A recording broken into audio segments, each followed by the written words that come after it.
Salam sejahtera untuk kita semua. Saya Regina Yudit, mahasiswa PPG dalam jabatan tahun 2022 angkatan pertama di Universitas PGRI Mahadewa Indonesia. Pada kesempatan ini, saya akan melaksanakan praktek pembelajaran untuk memenuhi persyaratan uji kinerja PPG dalam jabatan yang dilaksanakan di SMP Negeri 8 Elar pada hari tanggal Rabu 5 Oktober 2022. Untuk lebih jelasnya, silakan simak video berikut ini. Terima kasih. Selamat pagi anak-anak. Pagi, Bu. Selamat pagi. Apa kabar kalian? Baik. Oke, jadi harapan saya kamu baik-baik saja ya. Sudah makan? Sudah. Oke, jadi pada pagi hari ini kita akan memulai pelajaran kita. Namun sebelum itu kita seperti biasa harus berdoa. Oke, saya meminta salah satunya untuk memimpin kita dalam doa, boleh? Oke, siapa? Coba. Oke, teman-teman, sebelum kita memulai pelajaran, mari kita berdoa. Berdoa dengan keinginan kita masing-masing. Doa mulai.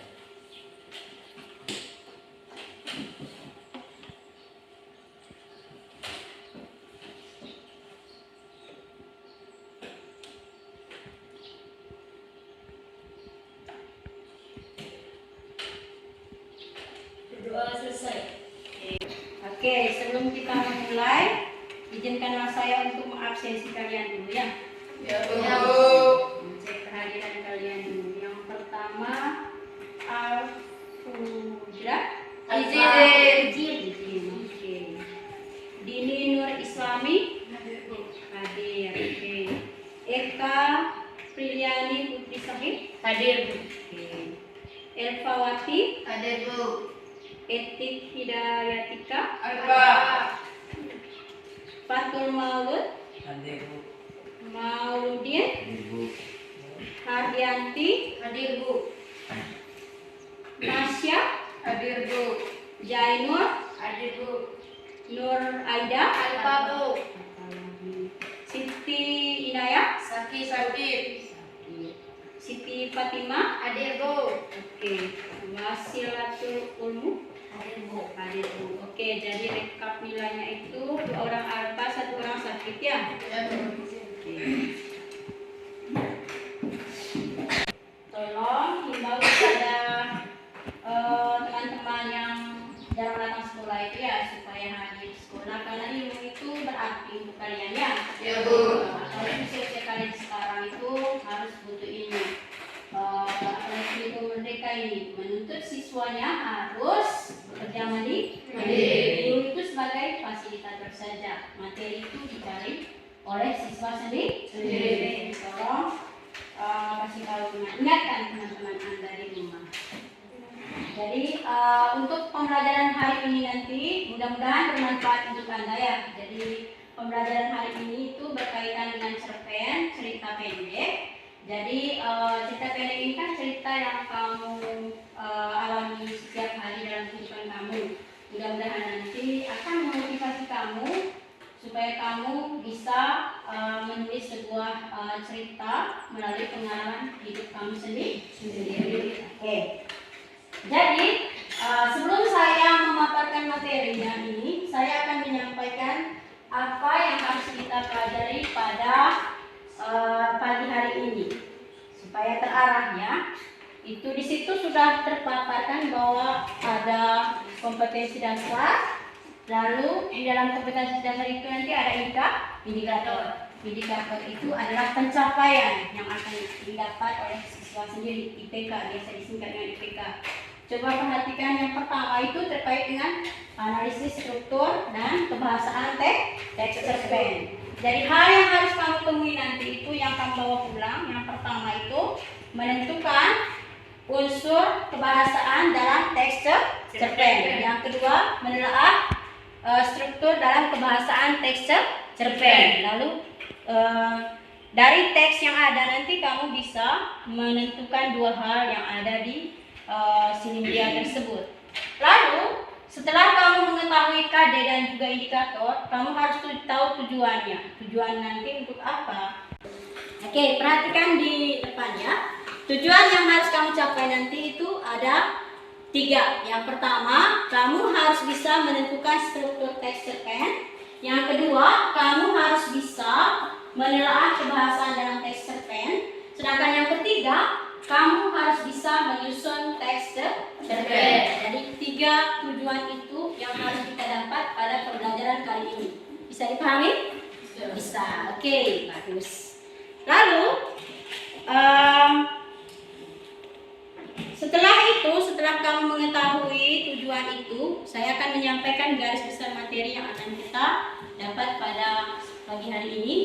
Yang pertama, tentang struktur teks cerpen. Jadi struktur itu adalah susunan atau tatanan. Jadi struktur manusia juga itu punya struktur tubuh, toh, dari kepala sampai ke kaki. Itu juga sebuah teks, khususnya teks cerpen. Lalu yang kedua, untuk melengkapi struktur itu harus ada kebahasaan. Jadi garis besar materi kita pada pagi hari ini itu ada 2 hal penting. Yang terbesar supaya bisa Anda bawa pulang di rumah. Jadi struktur, bagaimana kamu mengetahui struktur, lalu bagaimana kamu mengetahui kebahasaan dalam teks cerpen. Oke, bisa dipahami? Oke, sebelum saya masuk ke kegiatan inti, saya akan menanyakan kepada kamu semua terkait dengan materi pembelajaran pada pagi hari ini tentang cerpen. Ada yang pernah dengar tentang cerpen? Mungkin? Ada. Pernah. Kira-kira cerpen itu bentuknya seperti apa? Teks. Bentuknya dalam berupa teks. Ya, narasi ya. Oke, bagus sekali dengan kamu menjawab berupa teks. Selain dia berupa teks, kira-kira apa yang kamu temukan tentang cerpen? Yang kamu lihat di dalam buku kah, atau di dalam media sosial kah? Pasti tulisannya cerpen cinta kawan misalnya begitu. Kira-kira apa coba? Ayo kelas 9. Selain, oke, benar tadi berupa teks. Kira-kira selain itu apa? Puisi. Hah? Puisi. Cerpen itu puisi. Oke. Puisi lagi. Oke. Jadi selain itu? Cerita. Oke. Yang lain mungkin? Yang paham sama cerpen itu apa? Pantun. Hah? Pantun. Oke. Jadi cerpen itu adalah, dari katanya saja cerpen itu adalah cerita pendek. Sebuah karya sastra yang bersifat fiksi dan ceritanya itu hanya menceritakan tentang satu alur saja atau satu tokoh saja. Itu cerpen. Jadi teman kamu tadi sudah menjawab tentang cerpen itu bentuknya seperti apa dan juga kenapa itu dikatakan sebuah cerpen. Oke anak-anak, sekarang kita masuk ke kegiatan inti ya. Oke, tadi saya sudah jelaskan kepada kamu. Hari ini kita harus mempelajari tentang struktur teks cerpen dan juga kebahasaan teks cerpen. Mari kita lihat yang pertama tentang struktur teks cerpen. Oke, yang kamu ketahui tentang struktur teks cerpen itu apa saja coba? Ada orientasi. Oke, pintar sekali kelas 9. Setelah orientasi apa lagi? Oke, ada komplikasi. Yang lainnya mungkin? Evaluasi. Lalu? Resolusi. Dan yang terakhir adalah? Moda. Oke. Dari kelima struktur itu, yang struktur kelimanya itu boleh ada, boleh juga tidak ada. Jadi untuk lebih pahamnya lagi, mungkin ada yang tahu apa itu orientasi. Kita bahas satu persatu. Oke. Kira ada yang tahu apa itu orientasi? Pengenalan cerita. Apa? Satu orang. Pengenalan sebuah cerita. Oke, biasanya itu ada pengenalan latar, ada pengenalan tokoh di situ ya, di bagian orientasi. Oke, mungkin ada yang tahu tentang komplikasi? Pengungkapan peristiwa Menjelaskan sebuah pengungkapan peristiwa atau awal dari sebuah peristiwa. Oke, bagus. Terus yang ketiga, struktur yang ketiga, mungkin ada yang bisa menjelaskan? konflik masalah semakin memuncak. Itu komplikasi. komplikasi. Oke, konflik masalah semakin memuncak. Oke, Dari satu masalah. oke, bagian dari akhir dari suatu masalah. Sedangkan koda itu apa? Nilai atau lausan yang disampaikan dalam cerita Oke, jadi koda itu adalah nilai yang terkandung dalam sebuah cerita yang ingin disampaikan penulis kepada pembaca. Oke, jadi kalian pintar-pintar semua ya. Jadi setelah membahas tentang struktur teks cerpen, mari kita melangkah ke kebahasan teks cerpen. Mungkin ada yang tahu di sini. Cerpen itu tadi kan sebuah cerita yang berisi tentang pengalaman seseorang yang bentuknya itu pendek. Mungkin ada yang tahu kebahasaan yang digunakan dalam teks cerpen itu kira-kira apa saja? Coba. Berisi kata sifat yang mendeskripsikan tokoh. Oke, satu. Berisi kata sifat. Kata sifat itu umumnya berisi tentang kata yang mendeskripsikan tentang sifat tokoh. Oke, apa itu kalimat langsung? Ada yang tahu? Ayo. Kalimat langsung ada yang tahu? Tidak tahu kan? Kalimat langsung tidak tahu kan? Kalimat langsung adalah kalimat yang diucapkan langsung oleh penutur. Oke, bisa. Kalimat langsung itu kalimat yang diucapkan langsung oleh penutur. Ciri khasnya bahwa itu adalah kalimat langsung itu memiliki petik pembuka dan juga petik penutup. Oke, itu diingatkan ya supaya nanti kalau ditanyakan lagi sama ibu bisa dipahami. Oke, selain menggunakan kalimat langsung, teks cerpen juga menggunakan majas. Apa itu majas? Majas adalah yang digunakan untuk mengungkapkan sesuatu yang bertujuan menimbulkan kesan imajinatif. Oke, jadi majas itu adalah bahasa yang digunakan oleh penulis supaya meningkatkan kesan imajinatif pembaca, sehingga membuat sebuah cerpen itu menarik untuk dibaca dan dipahami. Oke, bagus sekali. Jadi di dalam teks cerpen itu nanti ada beberapa majas yang harus kamu pahami. Yang pertama itu ada majas personifikasi. Apa itu majas personifikasi? Oke, ada yang tahu mungkin? Metafora. Itu salah satu jenis majas yang mungkin ada yang tahu apa itu personifikasi. Majas personifikasi tidak tahu ya? Tahu? Apa coba? Kias yang digunakan untuk mengungkapkan sesuatu yang bertujuan menimbulkan kesan imajinatif.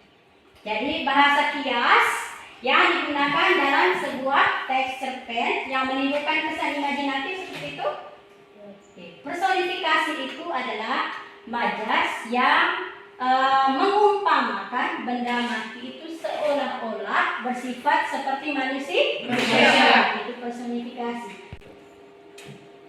Oke, contoh majas personifikasi itu seperti ini. Pagi melambai-lambai. Kata melambai-lambai itu kan sebenarnya manusia say halo kepada teman. Tapi di dalam majas melambai-lambai itu pagi itu seorang orang melambai kepada seseorang ya. Itu salah satu contoh dari majas personifikasi. Oke, selain majas personifikasi ada juga majas hiperbol. Mungkin ada yang tahu apa itu majas hiperbol? Ada yang tahu? Yuk. Hiperbol. Hiperbol itu adalah majas yang mengungkapkan sesuatu secara berlebih-lebihan. Contoh, keringatnya menganak sungai.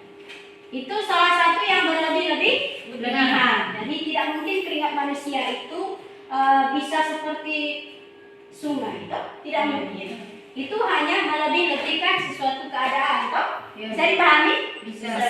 Oke. Misalnya juga contoh yang kedua, suaranya menggelegar bumi. Tidak mungkin suara manusia itu sampai bumi itu guncang ya. Itu salah satu contoh hiperbol. Lalu majas yang ketiga itu bisa ada repetisi. Mungkin ada yang tahu apa itu repetisi?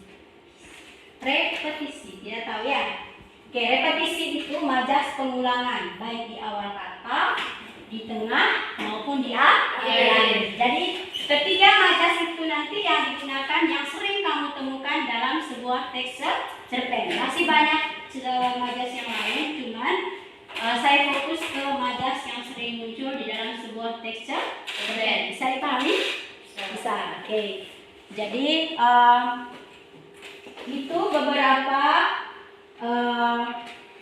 struktur kebahasaan atau kaidah kebahasaan yang ada dalam sebuah teks cerpen. Selain dari 3 hal itu tadi, ada juga kalimat ekspresif. Itu sering muncul. Kalimat ekspresif itu sering muncul dalam sebuah teks, khususnya teks cerpen. Siapa yang tahu apa itu kalimat ekspresif? Satu orang saja. Kalimat ekspresif adalah penggunaan kalimat atau kata yang mengekspresikan perasaan pengarang melalui tuturan tokoh, biasanya ditandai kata seru atau simbol tertentu. Oke, jadi kalimat ekspresif itu adalah kalimat yang sering digunakan penulis untuk mengekspresikan keadaan tokoh. Biasanya itu menggunakan atau ditandai dengan kata seru. Wow, itu sebuah contoh kata seru. Oke, setelah tadi saya sudah menjelaskan materinya, sekarang saya membagikan LKPD ini ya. Ini lembar kerja siswa sebentar. Saya bagi. Oke, ini LKPD-nya ya. Coba dikerjakan dengan baik. Kerja bersama. Jadi tidak ada satu yang menonjol. Oke, jadi di situ sudah ada arahannya, cara mengerjakannya seperti apa. Saya juga kasih arahannya dulu ya. Paham? Atau mungkin ada yang bertanya? Oke, jadi selamat bekerja. Oke, coba. Iya. Di situ sudah ada kolomnya ya. Di sini ya. Sudah? Selamat bekerja.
Oke, jadi waktunya sudah habis mau kerja LKPD ya. Jadi sekarang siapkan diri kalian untuk mempresentasikannya.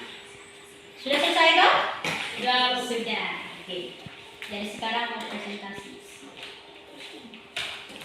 Oke, kelompok mana yang duluan? Oke, mari kita tepuk tangan. Silakan.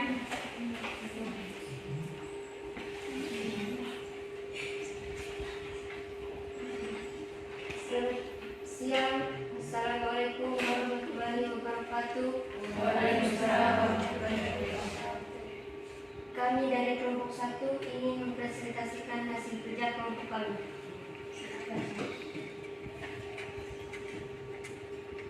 Namaku Malaika Nataya, orang asli Bali. Sekarang aku sedang di pantai Kuta, menikmati angin sore. Sore ini sangat cerah. Aku menulis sesuatu di pasir menggunakan kayu. Malaika dan Erin itu yang aku tulis. Erin adalah sahabatku. Nama lengkapnya adalah Erin Matthew.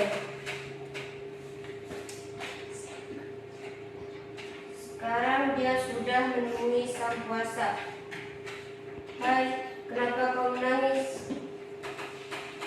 Baju ibu hanyut di laut, kataku. Aku takut dimarahi ibu. Bapak itu mengangguk. Aku disuruh menunggu di rumahnya. Sudah. Terima kasih. Wassalamualaikum warahmatullahi wabarakatuh. Oke, mungkin ada yang bertanya terkait presentasi kelompok 1? Tidak ada. Oke, jadi presentasinya bagus ya. Jadi saya persilakan kembali ke tempatnya. Terima kasih. Berikutnya, ayo. Kelompok mana lagi?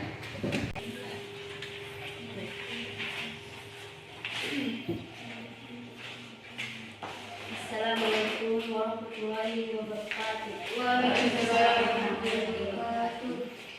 Kami dari kelompok 4 ingin mempresentasikan hasil kerja kami. 1. Bagian orientasi. Namaku Malika Nataya, orang asli Bali. Sekarang aku sedang di pantai Kuta, menikmati angin sore. Sore itu sangat cerah. Aku menulis sesuatu di pinggir menggunakan kayu. Malika dan Erin itu yang kutulis. Erin adalah sahabatku. Nama lengkapnya adalah Erin Matthew. Sekarang dia sudah menemui sang kuasa. Aku teringat kejadian itu. Mataku mengalir. Malika, Erin berteriak saat aku sedang menangis di pantai ini. Aku tidak menghiraukannya. 2. Bagian komplikasi. Hei, kenapa kau menangis? Tanyanya. Baju ibu hanyut di laut, kataku. Aku takut dimarahi ibu. Akan aku ambilkan. Erin lepas bajunya dengan legging dan kaos. Ya, padahal waktu itu sudah hampir malam. Aku terus menunggu dan cemas sampai seorang nelayan datang menghampiriku. Adek, ngapain malam-malam di sini? Tanyanya. Bapak akan melaut, tolong carikan teman saya. Dia sore belum kembali. Aku dan gelisah menjelaskan. 3. Bagian evolusi. Bapak itu mengangguk. Aku disuruh menunggu di rumahnya. Esok pagi bapak itu kembali dengan Erin. Aku sangat senang. Tapi raut wajah bapak itu tidak senang. Maaf dek, teman adek sudah ditemukan mengembang di air dan dia sudah pergi. Bapak itu berkata dengan wajah bercundung. 4. Bagian koda. Aku tak percaya akan hal ini. Sahabatku pergi karena aku. Aku menyesali perbuatanku. Untuk tidak melarangnya, aku menangis sejadi-jadinya saat itu.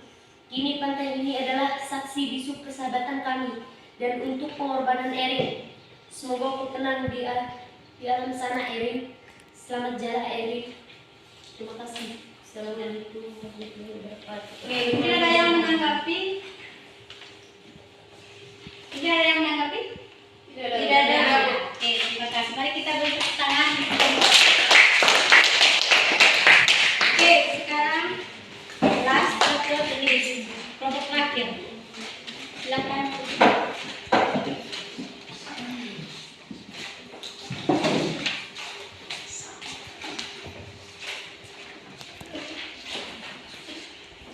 Assalamualaikum warahmatullahi wabarakatuh. Waalaikumsalam warahmatullahi wabarakatuh. Kami dari kelompok 3 ingin mempresentasikan hasil kerja kami. Namaku Malika Nataya, orang asli Bali. Sekarang aku sedang di pantai Kuta, menikmati angin sore. Sore ini sangat cerah. Aku menulis sesuatu di pasir menggunakan kayu. Malika dan Erin Itu yang ku tulis. Erin adalah sahabatku. Nama lengkapnya adalah Erin Mataheo.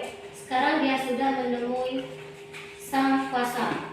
Aku teringat kejadian itu. Mataku mengalir. Malika, Erin berteriak saat aku sedang menangis di pantai ini. Aku tidak menghiraukannya. Hai, kenapa kamu menangis? Tanya baju ibu hanyut di laut. Kataku, aku takut dimarahin ibu. Akan aku ambilkan. Erin melepas bajunya dengan lengin dan kau. Iya. Padahal waktu itu sudah hampir malam. Aku terus menunggu dengan cemas sampai seorang nelayan datang menghampiriku. Adek, ngapain malam-malam di sini? Tanyanya. Bapak akan melaut. Tolong carikan teman saya. Dia dari sore belum kembali. Aku dengan gelisah menjelaskan. Bapak itu mengangguk. Aku disuruh menunggu di rumahnya. Esok pagi bapak itu kembali dengan Erin. Aku sangat senang, tapi raut wajah bapak itu tidak senang. Maaf, Dek. Teman adek sudah ditemukan mengambang di air dan dia sudah pergi. Bapak itu berkata dengan wajah tertunduk. Aku tak percaya akan hal ini. Sahabatku pergi karena aku menyesali perbuatanku. Kini pantai ini adalah saksi bisu persahabatan kami dan untuk pengorbanan Erin.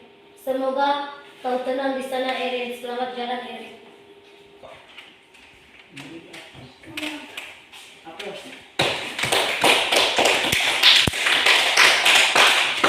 Oke, silakan duduk.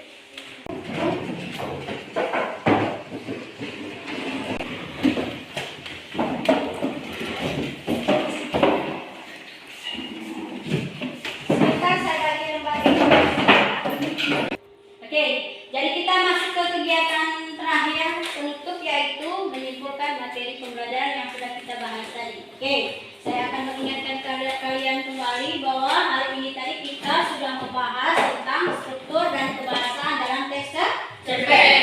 Untuk mengingatkan kamu kembali, tadi itu strukturnya ada berapa? Struktur teks cerpen ada berapa? 5. Ada 5. Silakan sebut. Satu, orientasi. Satu, orientasi. Oke, yang kedua Komunikasi. Oke, yang ketiga Evaluasi. yang keempat resolusi. Dan yang terakhir apa? Oke, jadi ada 5 hal yang harus kamu ingatkan kembali di rumah setelah pulang dari sini nanti, bahwa dalam sebuah teks cerpen itu ada 5 hal yang harus kamu perhatikan terkait dengan struktur teks atau unsur pembangun sebuah teks cerpen. Lalu selain struktur itu pasti ada juga kebahasaan. Apa saja tadi? Yang pertama, berisi kata sifat.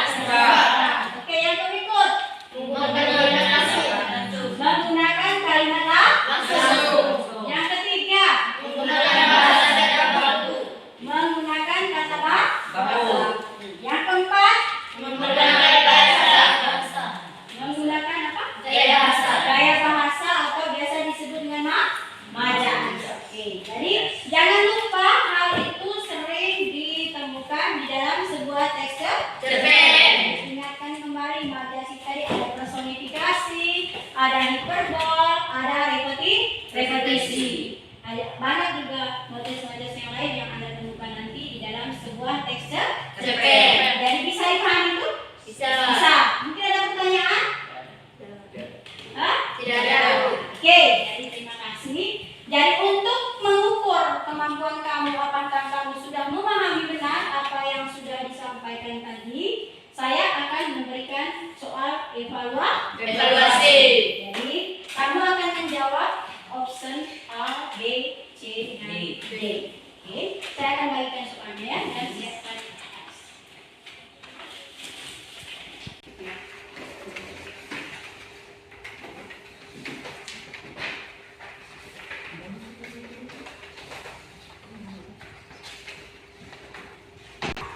Jadi kamu akan menjawab option saja.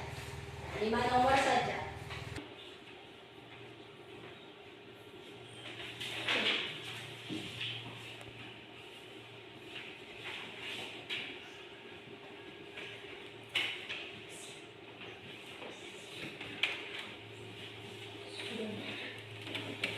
Sudah?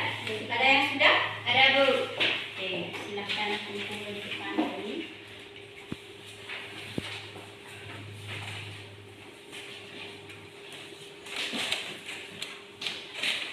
Masih kasih waktu untuk yang belum, silahkan menyelesaikannya.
Oke, saya akan memeriksa memang ya supaya kamu bisa bawa pulang nilai ini.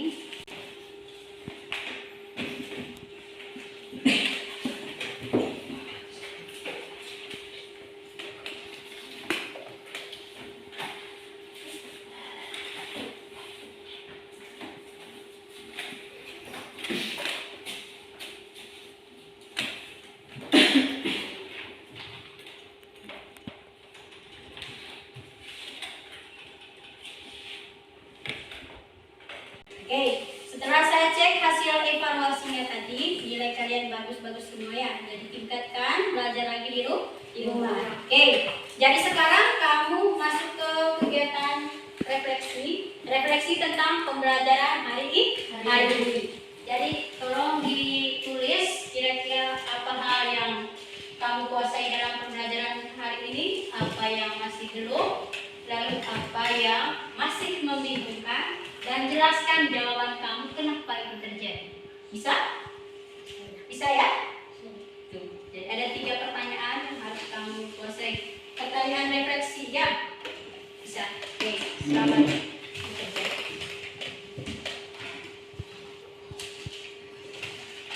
Saya kasih waktunya hanya 5 menit ya. Oke.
Oke,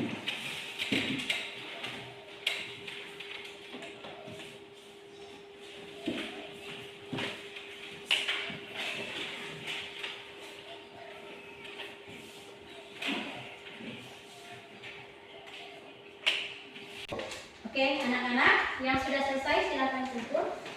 Rekam refleksinya. Silakan.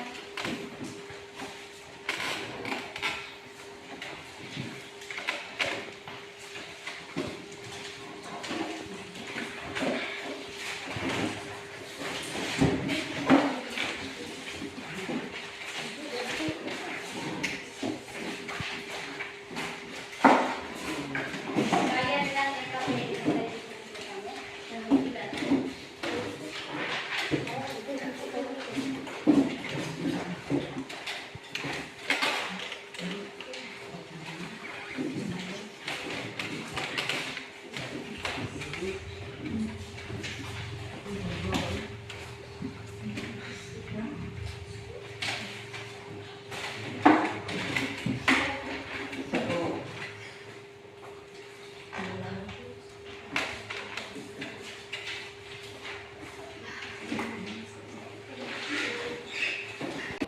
Oke, jadi setelah kamu mengerjakan refleksi ini, saya akan memberikan kamu tugas ya.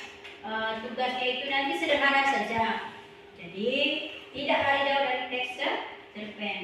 Tugasnya membuat sebuah cerita pendek sederhana terkait dengan pengalaman kamu di sekolah, dengan teman sejati, sahabat terdekat, itu kan. Buat cerpen itu kan tidak harus menggunakan bahasa yang terlalu tinggi. Yang sederhana saja dulu ya. Cukup satu paragraf saja. Atau boleh kamu menceritakan tentang teman sebalikmu mungkin ya, boleh. Atau tentang orang tua boleh. Ya, itu untuk tugas di rumah. Jadi kumpulnya nanti itu pada pertemuan minggu depan. Paham? Mungkin ada yang bertanya masih bingung tentang tugas ini? Ya, sudah paham ya? Terima kasih karena kamu sudah memahaminya. Lalu, oke, jadi untuk pertemuan kita pada pagi hari ini sampai di sini dulu. Nanti kita lanjut pada pertemuan yang akan datang. Jadi saran saya, tolong pelajari apa yang sudah kamu dapatkan tadi, supaya nanti pada pertemuan minggu depan itu kita kaitkan saja tentang menulis teks cerpen. Lalu untuk mengakhiri kegiatan ini, kita berdoa. Silakan salah satu dari kita ada lupa, boleh? Siapa? Tadi berdoa sekarang ya. Teman-teman, sebelum kita menutup mata pelajaran, kita berdoa dulu sesuai keyakinan masing-masing. Berdoa boleh.